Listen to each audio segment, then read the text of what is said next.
نور بانو کئی دہائیوں تک ان خطرناک پانیوں میں کامیابی سے چلتی رہیں۔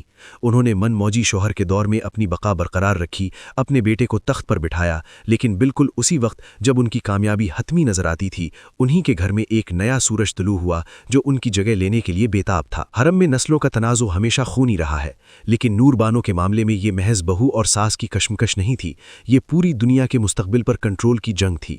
اور اس کھیل میں شرطیں اس وقت تک بڑھتی گئیں جب تک نور بانو کے گرد فضا لفظی طور پر زہر سے آلودہ نہ ہو گئی۔ لیکن وینس کی یہ خاتون نسب اس عمارت کی چوٹی تک کیسے پہنچی اور انہوں نے اپنی طاقت کے عروج پر کون سی مہلک غلطی کی؟ تاریخ میں تباہ کن شکست کو سب سے بڑی کامیابی میں کیسے بدلا جاتا ہے؟ نور بانو سلطان کی زندگی یہ اس ماحول میں بقا کی ایک مکمل دستاویز ہے جہاں موت خود نجات نظر آتی ہے۔ اس کی شخصیت کے حجم کو سمجھنے کے لیے ایک 13 سالہ وینسی لڑکی کا تصور کریں، جس کا نام سیسیلیا وینیئر بافو ہے، جسے 1537 میں باربروسا کے قزاق اغوا کر لیتے ہیں۔ ایک ہی لمحے میں وہ سب کچھ کھو دیتی ہے، نام، خاندان، وطن اور آزادی۔ اسے استنبول لایا جاتا ہے اور حرم میں بیچ دیا جاتا ہے۔ بظاہر یہاں کہانی کو المیے میں ختم ہو جانا چاہیے تھا، لیکن سیسیلیا کے لیے یہ صرف آغاز تھا۔ وینس کی اس نوجوان لڑکی نے جلد ہی کھیل کے قواعد سمجھ لیے۔ حسن محض داخلے کی ٹکٹ ہے، اصل کرنسی یہاں ذہانت اور وفاداری ہے۔ اس نے اسلام قبول کیا، نور بانو کا نام لیا اور سب سے زیادہ خطرناک کھلاڑی پر داؤ لگایا، شہزادہ سلیم۔ یہ انتخاب کیوں خطرناک تھا؟ سلیم اپنے والد عظیم الشان سلیمان کے پسندیدہ نہیں تھے۔ سب کی نظریں اس کے بھائیوں مصطفیٰ یا بایزید پر تھیں۔ اس وقت سلیم کی حمایت کرنا ویسا ہی تھا جیسے اپنی تمام بچتیں ایک نا امید کاروبار میں لگا دینا۔ لیکن نور بانو دیکھ رہی تھیں، جب بھائی لڑتے اور سازشیں کرتے رہے، سلیم کا نرم کردار ایسا خام مٹی تھا جس سے وہ ایک عظیم حکمران بنا سکتی تھیں، اور اس نے گوندھنا شروع کر دیا۔ یہ رشتہ محض حرم کی محبت نہ تھا۔ نور بانو عثمانی تاریخ کی پہلی خاتون بنی جو برسوں تک کسی شہزادے کی اکلوتی حرم تھیں۔ انہوں نے اس سے اولادیں پیدا کیں، اس کی تقریریں لکھیں اور اس کے گرد حامیوں کا جال بچھایا۔ جب 1566 میں سلیمان قانونی ایک مہم کے دوران انتقال کر گئے تو فیصلہ کن لمحہ آ پہنچا۔ جب سلیم دوم تخت نشین ہوا تو اس نے نور بانو کو قانونی بیوی اور خاصکی کا درجہ دیا۔ یہ مقام ان سے پہلے صرف اساطیری خرم سلطان کو حاصل تھا۔ اب داؤں بہت اونچے ہو چکے تھے۔ نور بانو بڑی بڑی رقموں کی مختار تھیں اور وزراء کی تقرریوں پر اثر انداز ہوتی تھیں، مگر حقیقی کامیابی انہیں ابھی آگے منتظر تھی۔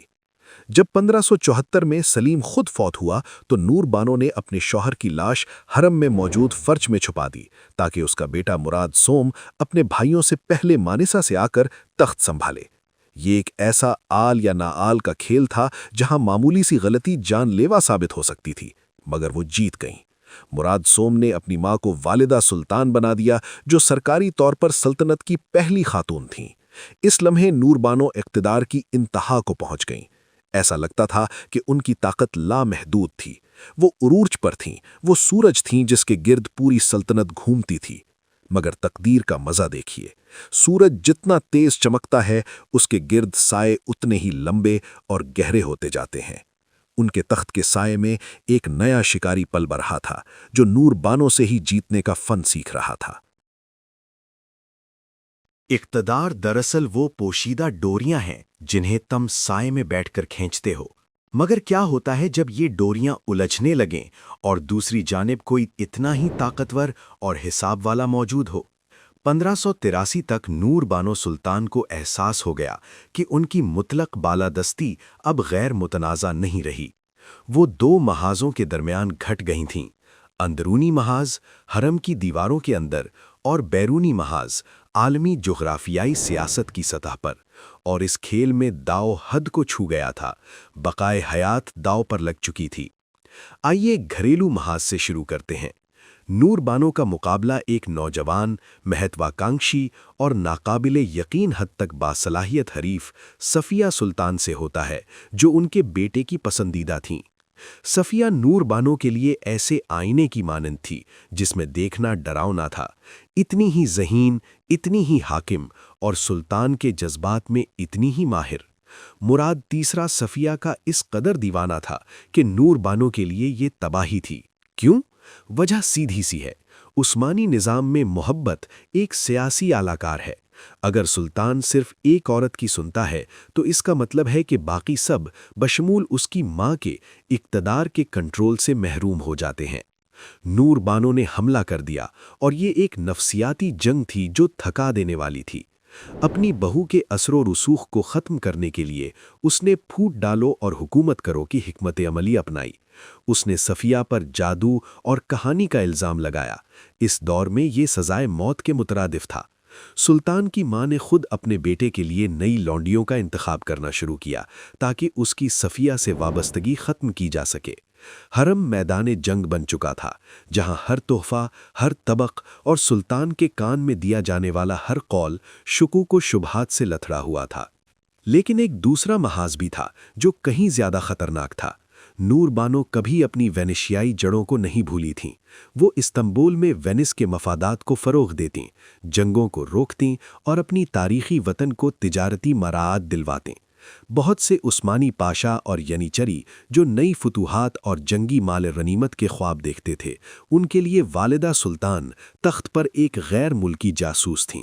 ذرا ان جرنیلوں کا غصہ تصور کریں جو دیکھتے ہیں کہ ان کی فتح مند مہمات صرف ایک خط کی وجہ سے منسوخ کر دی جاتی ہیں جو وینس سے سلطان کے ماں کے حجرے میں آیا ہو۔ آپ کے خیال میں فوجی اشرافیہ اور سیاسی مخالف کب تک اس عورت کو برداشت کر سکتے تھے جو عملی طور پر پورے یورپ میں امن کی شرطیں طے کر رہی تھی؟ مفادات کا تصادم عروج پر پہنچ چکا تھا۔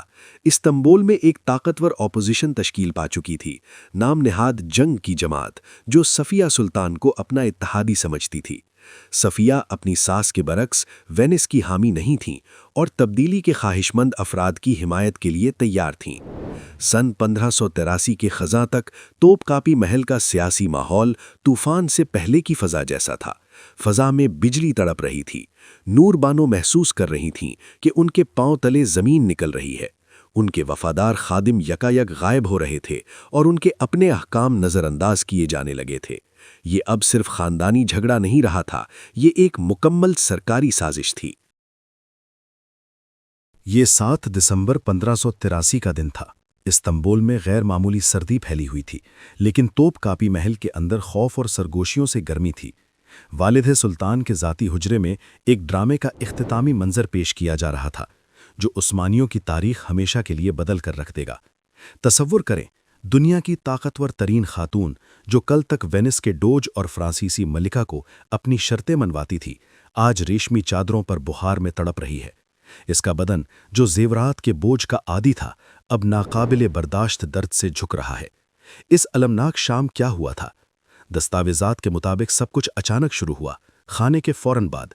یہ عام زکام یا موسمی بیماری جیسا نہیں تھا۔ ذرا تصور کریں کہ آپ کا جسم ایک بالکل درست چلتا ہوا گھڑیال ہے اور اچانک کوئی اس کے اندر مٹھی بھر ریت ڈال دے۔ نور بانو کی علامات زہر دینے کی کلاسیکی تھی، پیٹ میں شدید اینٹھن، قے کا نہ رکنا اور تیز پیاس۔ اس زمانے میں زہر کو خواہشات کی دوا کہا جاتا تھا، لیکن اس دوا کو حرم کی مقدس ترین جگہ میں کون لے کر آیا؟ سلطان مراد ثالث کو جب ماں کی حالت کا پتہ چلا تو انہوں نے تمام سلطانی امور چھوڑ دیے۔ دنیا کا سب سے طاقتور انسان اپنی مرنے والی والدہ کے بستر کے پاس بے بس اور شکستہ بیٹھا تھا۔ ان کے لیے نور بانو صرف ماں نہیں تھیں، وہ ان کی سب سے بڑی مشیر اور سیاسی ڈھال تھیں۔ کیا آپ اس مایوسی کا اندازہ لگا سکتے ہیں؟ مراد نے سلطنت کے بہترین حکیموں کو بلوایا، لیکن جتنے زیادہ معالج حجرے میں آتے گئے، شک و شبہ کا ماحول اتنا ہی گہرا ہوتا گیا۔ حکیم کونوں میں سرگوشیاں کرنے لگے، فیصلہ سنانے سے ڈرتے ہوئے۔ اگر وہ زہر تسلیم کر لیں تو پورے محافظوں کے سر اڑ جائیں گے۔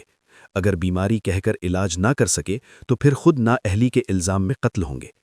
ایک روایت یہ بھی ہے کہ فیصلہ کن کردار ایسٹر ہاندالی نے ادا کیا، یہودی تاجر خاتون جو نور بانو کی متعمد اور باہر سے رابطہ کار تھیں۔ اس شام وہ والدہ کے لیے کچھ خاص معجون یا غیر ملکی اتحادیوں کا تحفہ لائیں۔ کیا ایسٹر، جو کئی دہائیوں سے اپنی خاتون کی وفادار تھیں، سازشیوں کے ہاتھوں ایک آلہ بن گئیں، یا پھر اس سے خود اندھیرے میں استعمال کیا گیا، کسی بے ضرر دوا کو جان لیوا زہر سے بدل دیا گیا؟ درد اتنا بڑھ گیا کہ 7 دسمبر کی صبح ہوتے ہی واضح ہو گیا، نور بانو جا رہی ہیں۔ وہ ایسی تکلیف میں مر رہی تھیں جو ان کے مرتبے اور عظمت کے شایان شان نہیں تھی، اور یہی وہ اہم نقطہ ہے جس پر شاذ و نادر ہی توجہ دی جاتی ہے۔ سلطان مراد ثالث نے ماں کی کیفیت دیکھ کر حکم دیا کہ تمام غیر متعلقہ افراد کو فوراً حجرے سے نکال دیا جائے۔ کیوں؟ وہ تاریخ سے کیا چھپانا چاہتے تھے؟ والدہ کے لباس سے آخری لمحات میں کیا خوفناک اعتراف نکلا؟ نور بانو سلطان نے آخری سانس لی اور سلطنت کو افراتفری کے دہانے پر چھوڑ گئیں۔ یہ تھا سرکاری فیصلہ۔ عثمانی مورخین نے اسے معدے کی بیماری سے طبعی وفات قرار دیا۔ اس دور کے عام آدمی کے لیے یہ وضاحت کافی معقول تھی۔ 16ویں صدی کی طب انفیکشنز کے سامنے بے بس تھی۔ لیکن آئیے ایک لمحے کے لیے سرکاری ورژن کو رد کر دیں اور جدید تفتیش کار کی منطق کو استعمال کریں۔ کیوں بالکل اب؟ اتنی جلدی کیوں؟ اور کیوں علامات مشتبہ طور پر سنکھیا یا افسانوی ہیرے کی دھول سے ملتی تھیں جو معدے کے زخم کی نقل تیار کرتی ہے؟ صفیہ سلطان کے ان دنوں کے رویے پر غور کریں۔ اس نے کھل کر جشن نہیں منایا، لیکن اس کی فتح مکمل تھی۔ نور بانو کے جانے کے ساتھ ہی وہ آخری رکاوٹ ختم ہو گئی تھی جو اس کے عزائم کو روکے ہوئے تھی۔ آپ پوچھیں گے کیا بہو اس طرح کا قدم اٹھا سکتی تھی؟ ایسی دنیا میں جہاں آپ کے بچوں کی زندگی اور نصف دنیا پر کنٹرول داؤ پر لگا ہو، اخلاقیات ایک ناقابل برداشت عیش ہے۔ لیکن اس المناک انجام میں سب سے عجیب بات سلطان مراد ثالث کا رویہ تھا۔ اس نے اپنی والدہ کے لیے ایسا جنازہ منعقد کیا جس کی مثال تاریخ میں نہیں ملتی۔ وہ خود سادہ لباس میں تابوت کے پیچھے چلا، جو ایک حاکم کے لیے پروٹوکول کی خلاف ورزی کی ایک بے مثال تھی۔ یہ عظیم ترین محبت کا اشارہ تھا یا عظیم ترین معافی کا؟ جس سلطان کے پاس لامحدود طاقت تھی، اس نے باضابطہ تحقیقات کیوں نہیں کروائیں؟ جواب خوفناک حد تک آسان ہو سکتا ہے۔ مراد شاید حقیقت جانتا تھا، لیکن یہ حقیقت خاندان کے وقار کے لیے اتنی تباہ کن تھی کہ اسے والدہ کے ساتھ ہی دفن کرنے کو ترجیح دی گئی۔ اگر یہ منکشف ہو جاتا کہ سلطان کی ماں کو اس کے اپنے گھر میں زہر دیا گیا، تو اس کا مطلب یہ ہوتا کہ سلطان اپنے ہی حرم پر کنٹرول نہیں رکھتا۔ المیہ یہ تھا کہ نور بانو، جس نے ساری زندگی اپنی طاقت کے گرد دیواریں بنائی تھیں، انہی کے سامنے بے بس ہو گئیں جنہیں اس نے خود اپنے حلقے میں شامل کیا تھا۔ وہ ایک عظیم حکمران کے طور پر مری، لیکن اس کی موت کے حالات عثمانی تاریخ کا ایک ڈلتا ہوا زخم بن کر رہ گئے۔ جب استنبول میں بین کرنے والی عورتوں کی چیخیں بلند تھیں اور والدہ سلطان کا جنازہ آیا صوفیہ میں ان کی آخری آرامگاہ کی طرف لے جایا جا رہا تھا، حرم میں پہلے ہی ان کے زیورات اور اثر و رسوخ کی تقسیم شروع ہو چکی تھی۔ لیکن اس سے پہلے کہ پردہ گرے، ہمیں یہ دیکھنا ہوگا کہ ان کے بعد کیا بچا، کیونکہ نور بانو کی موت صرف ایک انسان کا خاتمہ نہیں تھی، بلکہ یہ ایک پورے نظام کا خاتمہ تھا۔ لیکن ان کا کیا ہوا جو اس قتل عام میں بچ گئے؟ اور کیوں نور بانو کی موت کے بعد سلطنت نے اپنا آہستہ مگر یقینی زوال شروع کیا؟ جب نور بانو سلطان کے جسم کو توپ قاپی کے دروازے سے باہر نکالا جا رہا تھا تو استنبول سناٹے میں ڈوب گیا۔ یہ کسی اعلیٰ عہدیدار کی عام تجہیز و تکفین نہیں تھی، بلکہ یہ پورے ایک دور سے رخصتی تھی۔ نور بانو کی موت کے ساتھ ہی حرم اور پوری سلطنت میں فوری طور پر منظرنامہ تبدیل ہو گیا۔ صفیہ سلطان، جو طویل عرصے سے اپنی عظیم خشرہ کے سائے میں تھیں، آخرکار خالی ہونے والے تخت والدہ پر جا بیٹھیں۔ لیکن یہ دنیا جو انہیں ورثے میں ملی، پہلے جیسی نہیں رہی تھی۔ نور بانو آخری محافظ تھیں جنہوں نے سلطنت کو یورپ سے براہ راست تصادم سے روکے رکھا۔ وہ نفاست پسند سفارتکار تھیں، جنگ کی پہلی چنگاری بھڑکنے سے پہلے ہی اسے بجھا دینے کی فنکار۔ ذرا تصور کریں کہ کسی پیچیدہ مشینری سے سب سے بڑی گراری نکال دی جائے۔ مشین تو چلتی رہتی ہے، لیکن اندر ہی اندر تباہ کن ارتعاش شروع ہو جاتا ہے۔ آپ پوچھیں گے کہ ایک عورت کی موت لاکھوں کی تقدیر پر کیسے اثر انداز ہو سکتی ہے؟ اس کا جواب جغرافیائی سیاست میں پنہا ہے۔ محتاط مکالمے کی جگہ جارحانہ توسیع اور اندرونی خانہ جنگی نے لے لی۔ صفیہ سلطان اگرچہ باصلاحیت تھیں، مگر انہیں حکمرانی کے مختلف طریقے پسند تھے، اور ان کے دور میں بدعنوانی میں اضافہ اور ینیچریوں کا اثر و رسوخ بڑھا۔ سلطنت نسوہ نامی اس کھیل میں شرطیں اور بھی بڑھ گئیں۔ اب اقتدار کی کشمکش بند کمروں میں نہیں بلکہ عملاً کھلے عام ہونے لگی، سلطنت کے مفادات کو پسے پشت ڈال کر۔ نور بانو کی میراث پتھر میں نقشی ہو کر رہ گئی۔ اسکدار میں واقع عتیق والدہ کی عظیم مسجد آج بھی شہر کے اوپر ان کے عزم کی یادگار کے طور پر سربلند ہے۔ یہ عمارت محض ایک عبادت گاہ نہیں بلکہ اس بات کی علامت ہے کہ ایک اسلامی دنیا میں ایک عورت ان عروج کو حاصل کر سکتی ہے جو پہلے صرف مردوں کے لیے مخصوص تھے۔ لیکن ان شاندار دیواروں کے اندر بھی ایک سرد ہوا کا جھونکا محسوس ہوتا ہے۔ نور بانو کا موازنہ کسی کپتان سے کریں جو طوفان میں بڑے جہاز کو ہر زیر آب دھارے سے واقف ہو کر چلاتا ہے۔ جیسے ہی کپتان نہ رہا، عملے نے راستہ بھول کر شہزور کے لیے جھگڑنا شروع کر دیا۔ خرم سلطان سے شروع ہونے والے اور نور بانو سے نکھرے ہوئے سنہری دور کا آغاز آہستہ آہستہ زوال کی طرف بڑھنے لگا۔ جی ہاں، آگے بھی طاقتور خواتین آئیں گی، صفیہ، کوسم، ترخان، لیکن نور بانو کی موت کے ساتھ ہی عثمانی سیاست سے وہ نفاست اور نظامیت غائب ہو گئی جو سلطنت کو نہ صرف میدان جنگ میں بلکہ مذاکراتی میز پر بھی ناقابل شکست بناتی تھی۔ نور بانو سلطان کی داستان محض ایک خاتون کی سوانح عمری نہیں ہے جو حاکم بن گئی۔ یہ ایک تاریک اور شاندار یاد دہانی ہے کہ اقتدار کی بلند ترین چوٹی پر ہوا کا ہر گھونٹ 3 گنا قیمت ادا کر کے لیا جاتا ہے۔ ہم نے نور بانو کی موت کے مختلف روایات کا جائزہ لیا، لیکن آپ کو کون سی روایت سب سے زیادہ قوی معلوم ہوتی ہے؟ کیا محتقان صفیہ سلطان اپنی خوش دامن کا خاتمے کا فیصلہ کر سکتی تھیں، یا نور بانو عالمی سیاسی شطرنج کے اس کھیل کی شکار ہوئیں جہاں انسانی جانیں محض مہرے ہوا کرتی ہیں، یا پھر واقعی ان کی موت طبعی تھی؟